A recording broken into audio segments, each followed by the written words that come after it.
नमस्कार, हस्तक्षेप में आपका स्वागत है। बिहार विधानसभा चुनाव से पहले मतदाता सूची में नाम जोड़ने और हटाने की प्रक्रिया को लेकर गंभीर सवाल उठ रहे हैं। क्या यह सिर्फ एक प्रशासनिक कवायद है या इसके पीछे गहरी साजिश है? इस वीडियो संवाद में प्रोफेसर जगदीश्वर चतुर्वेदी विस्तार से चर्चा कर रहे हैं कि कैसे नए प्रमाण पत्रों की मांग के जरिए करोड़ों नागरिकों, खासतौर पर मुसलमान, आदिवासी और गरीब को मतदाता सूची से बाहर करने की कोशिश की जा रही है। क्या यह सिर्फ बिहार तक सीमित रहेगा या पूरे देश में लागू होगा? क्या यह नागरिकता कानून का दूसरा अध्याय है?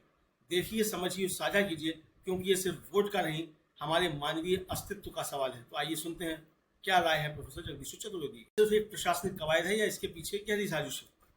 इस वीडियो संवाद में प्रोफेसर जगदीश्वर चतुर्वेदी विस्तार से चर्चा कर रहे हैं कि कैसे नए प्रमाण पत्रों की मांग के जरिए करोड़ों नागरिकों, खासतौर पर मुसलमान, आदिवासी और गरीब को मतदाता सूची से बाहर करने की कोशिश की जा रही है। क्या यह सिर्फ बिहार तक सीमित रहेगा या पूरे देश में लागू होगा?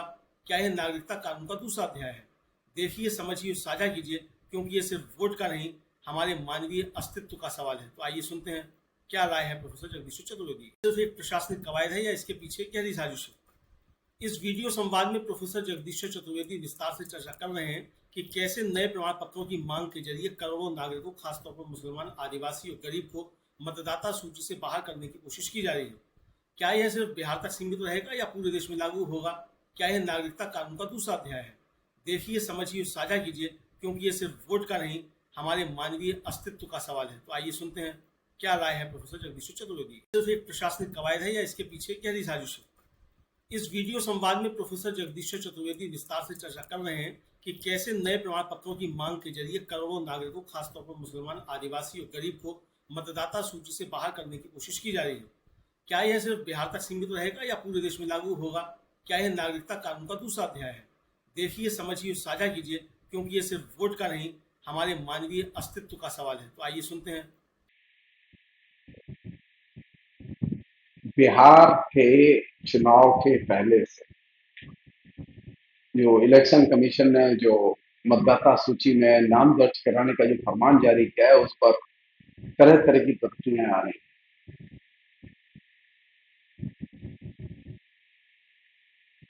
मैं उन प्रतिक्रियाओं में नहीं जाना चाहता। उसमें कांग्रेस ने और इंडिया गठबंधन ने बहुत सही प्रतिक्रिया व्यक्त की है, लेकिन मैं उन प्रतिक्रियाओं तक अपने को सीमित नहीं रखना चाहता।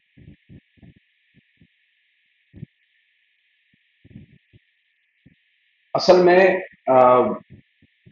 अगर मुझसे पूछें तो बिहार विधानसभा का चुनाव तो बहाना है। असल में सारे देश की मतदाता सूचियों से मुसलमानों को, आदिवासियों को, गरीबों को बहिष्कृत कर देंगे। तो ये बहुत सीरियस चीज है। वो नए नागरिकता कानून के जरिए ये कोशिश की गई, लेकिन वो सफल नहीं हुई। आंदोलन खड़ा हुआ।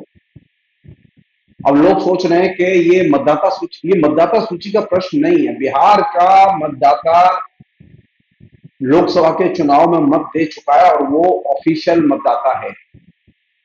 आप उसे किसी भी बहाने से ड्रॉप नहीं कर सकते, क्योंकि मतदान के पहले उसकी चेकिंग की गई। नए मतदाता ऐड किए जा सकते हैं, लेकिन ड्रॉप नहीं किए जा सकते। तो बिहार में 1 महीने के अंदर ही जो मतदाता से प्रमाण पत्र मांगे जा रहे हैं, वो प्रमाण पत्र मांगे जाने के पीछे और जो प्रमाण पत्र के लिए आधार तैयार किए गए, उसके पीछे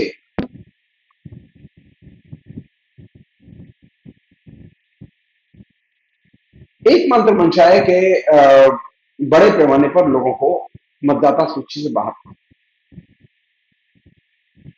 कौन लोग बाहर होंगे, ये सहज रूप से, यानी हिंदुस्तान में अब 2 तरह के नागरिक होंगे। एक वे नागरिक होंगे जिनके पास में नागरिक अधिकार होंगे, और एक वे नागरिक होंगे जिनके पास नागरिक अधिकार नहीं होंगे, यानी द्वितीय दर्जे का नागरिक और प्रथम कोटि का नागरिक। और ये जो पैटर्न है, ये पैटर्न धीरे धीरे धीरे धीरे अब खुलने लगा है। और ये अब इसकी जमीन तैयार हुई थी हेड कैबिनेट से। इसकी जमीन तैयार की गई थी नए नागरिकता कानून के जरिए। अब इसके एक कदम जाके अब मतदाता सूचियों को हाथ लगाया जा रहा है। और ये बिहार में सिर्फ ट्रायल है, ये पूरे देश में ये चीज आएगी। तो आज सबसे बड़ी चीज है वो ये कि बिहार के नागरिक की नागरिकता दांव पर लगी है। सिर्फ वोट दांव पर नहीं लगा, उसकी पहचान दांव पर लगी हुई है, उसकी नागरिकता दांव। आज बिहार के मतदाता की या नागरिक की पहचान या वोट का अधिकार अगर नष्ट होता है तो आप तय मानिए पूरे देश में ये प्रक्रिया बिल्कुल धड़ल्ले से चलेगी और लोगों के अधिकार छीने जाएंगे।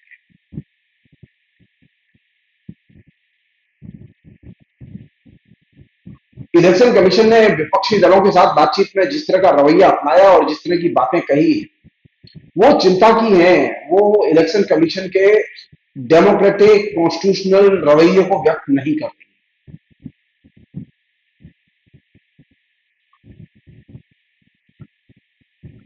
ये जो मॉडल अभी चल रहा है पूरे पॉलिटिक्स का, इस पूरे पॉलिटिक्स के बृहत्तर मॉडल के संदर्भ में, जो कि डिक्टेटरशिप का मॉडल है और एकदम ऐसा मॉडल है जो कि जिसकी जिसके जिसका एक्सपेरिमेंट किसी और देश में नहीं हुआ है, भारत में हो रहा है। और भारत में दूसरे देशों के जो छोटे छोटे छोटे एक्सपीरियंस हैं उनको शामिल करके हो रहा है।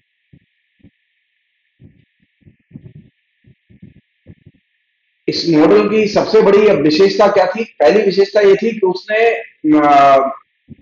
आजादी शब्द को एकदम बदनाम किया कि आजादी की गुहार लगाने वाले लोग, आजादी का नारा लगाने वाले लोग कौन लोग हैं? देशद्रोही लोग। और ये काम बहुत धड़ल्ले से जेएनयू के सहारे किया गया, जेएनयू घटना के सहारे किया गया।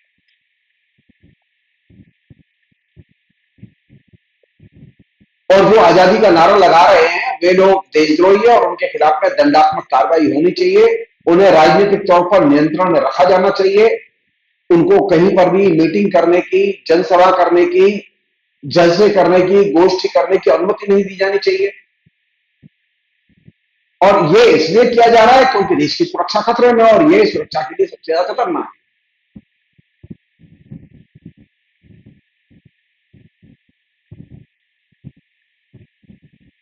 और ये एक तरह की राजनीतिक बीमारी है जो कि आजादी शब्द से डरती है, नागरिक शब्द से डरती है, आधार कार्ड से डरती है, वोटर कार्ड से डरती है, राशन कार्ड से डरती है। और ये वोटर कार्ड, राशन कार्ड, आधार कार्ड, ड्राइविंग लाइसेंस, इनको ये नागरिकता का आधार ही नहीं मानती। कमाल है।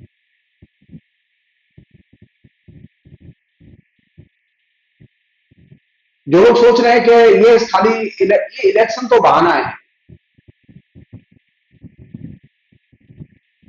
असल में पूरे के पूरे समाज के नागरिक अधिकारों को किस तरह से छीना जाए और खासतौर पर वंचितों के अधिकारों को कैसे छीना जाए, नागरिक के अधिकार को, उसकी दिशा में एक बहुत बड़ा विध्वंसक कदम है। ये लोकतंत्र का भी एक तरह से आत्मविध्वंसक कदम है।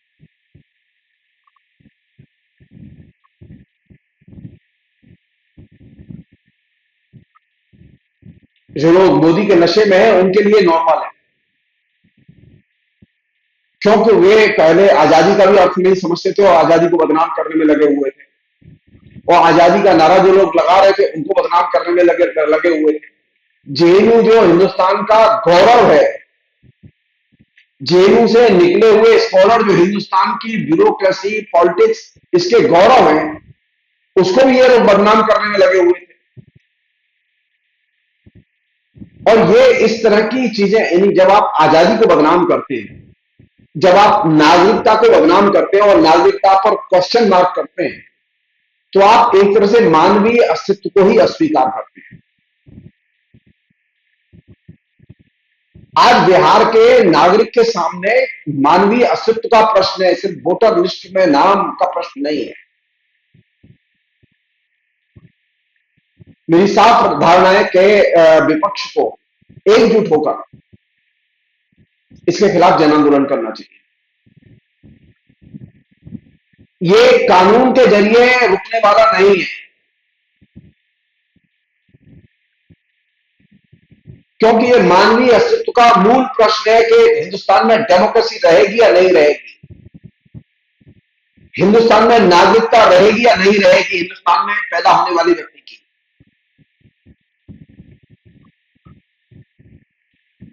हम मानवीय अस्तित्व के बिना मनुष्य की कल्पना नहीं कर सकते। और नरेंद्र मोदी और अमित शाह और मोहन भागवत के लिए मानवीय अस्तित्व का कोई अर्थ नहीं है।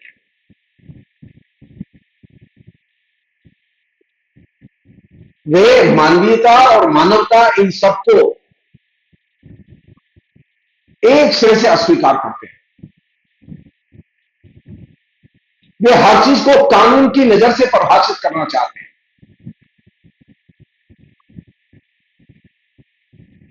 मानवता और मानवीयता को क्या कानून की नजर से प्रभावित किया जा सकता है? नागरिकता को क्या सिर्फ कानून की नजर से परिभाषित किया? मेरे पास अपना जन्म का कोई प्रमाण पत्र नहीं है, मैं नागरिक नहीं हूं हिंदुस्तान का। तो कल मेरे सामने भी समस्या आएगी। मेरा घर में जन्म हुआ, मेरे पास में कहीं कोई जमीन जायदाद भी नहीं है। जिन लोगों के आधार कार्ड है, जिन लोगों के बैंक में अकाउंट है, जिन लोगों के लाइसेंस है, ड्राइविंग लाइसेंस, जब आप उनको नहीं मान रहे, जिनके वोटर लिस्ट में नाम है, और वोटर लिस्ट के नाम के जो इलेक्शन कमीशन के द्वारा बनाया गया कार्ड है, जब आप उसको नहीं मान रहे प्रमाण,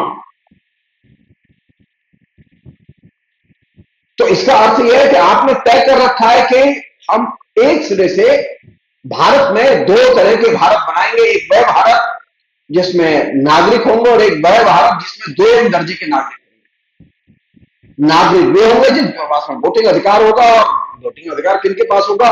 जिन पर नरेंद्र मोदी की कृपा होगी।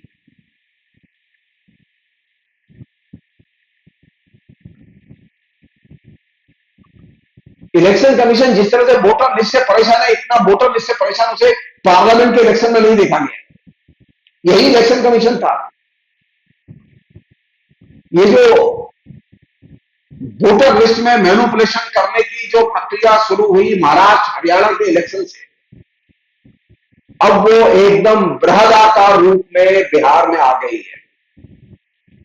अब वो वोटर लिस्ट में नहीं, वो वोट के अंदर वोटर लिस्ट में नए नाम नहीं जोड़ना चाहते, बल्कि वो वोटरों को निकालना चाहते हैं, क्योंकि बिहार का एक बहुत बड़ा हिस्सा है जो कि मुस्लिम आबादी है, बहुत बड़ा हिस्सा है जो SC ST है,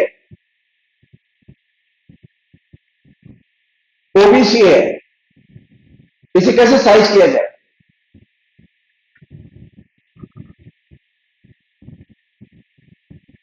आश्चर्य की बात है कि सरकार में बैठे हुए लोगों को इनके वोटर कार्ड पसंद नहीं है, और उनसे कहा जाए दोबारा वोटर कार्ड देगा। पूरे राज्य में भगदड़ मची हुई है एक वोटर कार्ड में वाले एक महीने के अंदर।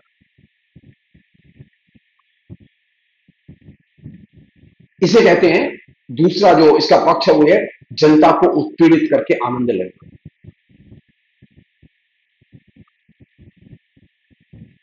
तो ये एक नई कल्चर है जो कि इस बीच में पैदा हुई है कि जनता को तरह तरह की परेशानियां खड़ी की जाए, उसकी पहचान को लेकर, उसकी परीक्षाओं को लेकर, उसके कंपटीशन की परीक्षाओं को लेकर, उसकी नौकरी की समस्याओं को लेकर, उसके खेती बाड़ी की समस्याओं को लेकर नए नए किस्म के व्यवधान पैदा किए जाए, और कहा जाए कि इन व्यवधानों को पार करोगे तब आओगे।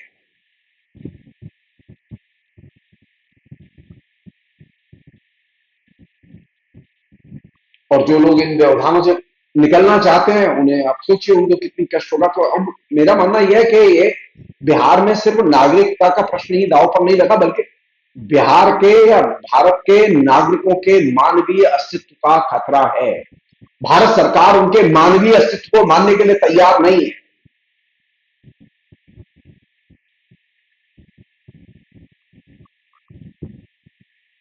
सवाल यह है कि जिनके पास में वोटर कार्ड है उन्हें आप नागरिक क्यों नहीं मानेंगे? वोटर क्यों नहीं मानेंगे जिनको अभी 1 साल पहले तक आपने वोटर माना? क्या मजबूरी है कि उनको आप वोटर नहीं मानेंगे? आप कहिए कि 2 करोड़ फेक वोटरों ने पिछली बार वोट दिया था जिससे हम जीते थे। हम देखते हैं कितने बीजेपी के लोग जीतते। तब तो आपने नहीं कहा कि इसमें 2 करोड़ लोग जो है फेक थे। अब इलेक्शन कमीशन कह रहा है कम से कम 20% लोग वोटर लिस्ट से निकल जाएंगे। यह दावे के साथ कैसे कह सकता है इलेक्शन कमीशन? अभी तो लोगों ने अप्लाई नहीं किया, तो ये पहले से तय करके जनता को बहिष्कृत करना, टारगेट करके बहिष्कृत करना, टारगेट करके उसके अधिकारों पर हमले करना, ये तो बहुत ही टिपिकल टैक्टिक्स है फासिज्म की। विपक्ष को इस चीज को समझना होगा कि ये जो इसकी टेक्निकलिटीज में न जाके वो जनता के बीच में जाए। अगर आप टेक्निकलिटीज में गए, मैं वो साफ कहना चाहता हूं, तो आपके हाथ से डेमोक्रेसी निकल जाएगी और आप जनता के बीच में जाएंगे, जनता को आंदोलित करेंगे, संगठित करेंगे कि यह आपका अधिकार और ये छीना जा रहा है, तो आप तय मानिए सरकार झुकेगी। जरूरत इस बात की है कि जनता को इस बात को लेकर जागृत किया जाए और सरकार को घेरा जाए, इलेक्शन कमीशन को घेरा जाए।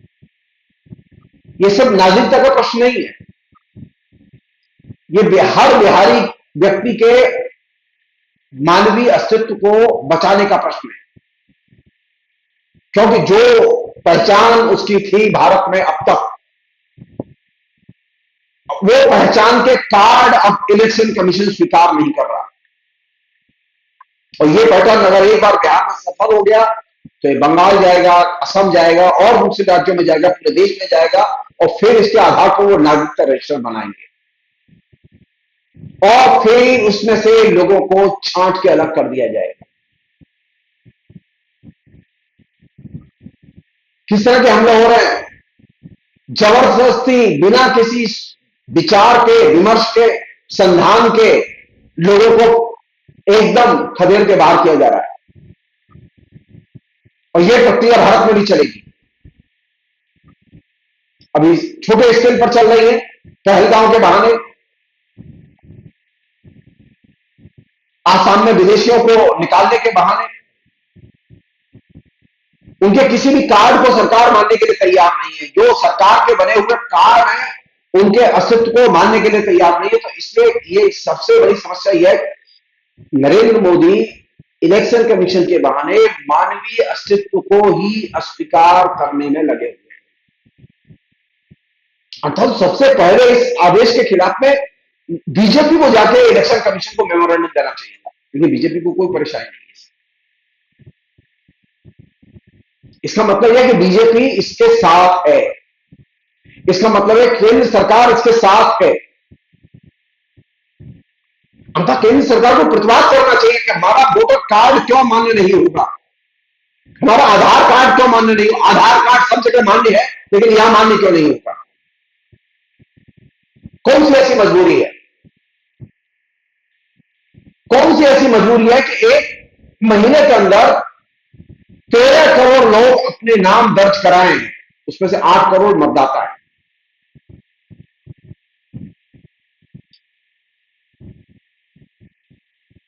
ये संख्या ज्यादा भी हो सकती है। कौन सी ऐसी मजबूरी है कि एक महीने के अंदर पूरी की पूरी मतदाता सूची में वे नाम दर्ज किए जाएंगे जो सरकार के अब तक के प्रचलित डॉक्यूमेंट्स के बाहर हैं, उनके प्रमाण पर वे नाम दर्ज किए जाएंगे। इसलिए मेरा तो साफ मानना है कि आने वाले समय में डेमोक्रेसी को एकदम कागज पर सीमित करके रख दिया जाएगा। और ये आप यह जान लीजिए, आप लोकतंत्र और लोकतांत्रिक आंदोलन और लोकतांत्रिक संस्थाएं सांप्रदायिक ताकतों के लिए सबसे बड़ी चुनौती रही है। सांप्रदायिक ताकतों की दिली इच्छा रही है कि इन संस्थाओं को नेस्त नाबूद किया जाए और इनके संस्थागत संरचनात्मक ढांचे को तोड़ा जाए और इन्हें गुलाम बनाया जाए। कोई विकल्प नहीं है, कोई विकल्प नहीं है कि जनता, विपक्षी दल, कम्युनिस्ट पार्टियां, तमाम यूथ, स्टूडेंट ऑर्गेनाइजेशन मैदान में उतरे और आंदोलन करें। कोई विकल्प नहीं है इसका, और बिहार को इसमें आगे बढ़ के लीड लेनी चाहिए। मैं तो यहां तक सजेस्ट करूंगा कि इंडिया गठबंधन को इलेक्शन न लड़के जनता को आंदोलित करने पर केंद्रित करना चाहिए। ये इलेक्शन में हार में जीतने का प्रश्न नहीं है, लोकतंत्र के खत्म होने का अवसर है। और अगर लोकतंत्र को खत्म होने दिया गया और आपने आंदोलन नहीं किया तो आप भी उतने ही दोषी पाए जाएंगे। मैं देखना चाहता हूं कि आंदोलन करते हुए सारे विपक्ष के लोग, कार्यकर्ता, नागरिक सब जेल भर दें। हम देखना चाहते हैं, हम देखना चाहते हैं कि ये जो मानवीय अस्तित्व के लिए खतरा पैदा किया जा रहा है वोटर कार्ड के बहाने, मतदाता सूची के बहाने, इसके पीछे बुनियादी मंशा है नागरिक और दोयम दर्जे का नागरिक, ये दो कैटेगरी पैदा करने की मंशा है। और आप सब जानते हैं दोयम दर्जे के नागरिक के तौर पर हम किसे देखना चाहते हैं? हम मुसलमान को देखना चाहते हैं, हम आदिवासी को देखना चाहते हैं, हम शेड्यूल कास्ट को देखना चाहते हैं, हम नौजवान को देखना चाहते हैं, हम सिर्फ वोटर उसी को रखना चाहते हैं जो हमारा अनुयायी हो। और ये एकदम अस्वीकार्य है। समय है अभी भी, आंदोलन करो और जनतंत्र को बचाओ।